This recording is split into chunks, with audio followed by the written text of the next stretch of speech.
Hoy, bakla, yung bangkay mo nasa kanal. Bakit kasi yung magulang mo di makapagbayad sa barangay na?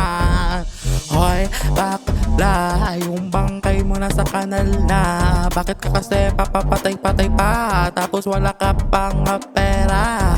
Si bakla ni-rape sa kanal habang nakatalid nung gabi-gabi. Walang bumisita kasi puro mga lamok-lamok at langgam ang bumisita. Kasi nasa gilid ng kanal, puro tae ng kanal, puro tae yung kanal, puro tae yung kanal, puro tae yung kanal. Kaya siya ay namamamaho na kanal, namamaho na kanal, namamaho na kanal. Rape kandas, baklang mabaho na kasi nakalibing sa tulay ng kanal.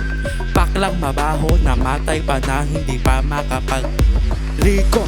Patay na nga, ba't papapaligo pa yung hayop na yan? Buti nga, may kabaong pa na may kabaong pa, may kabaong pa.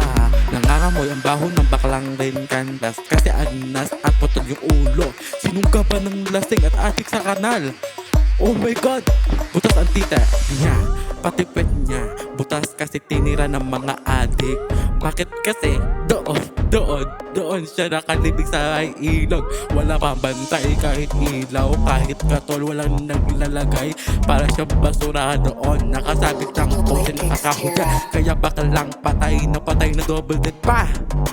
Double dead, double dead. Double dead, double dead. Double dead, baklang nakalutang sa kanal. Double dead, double dead.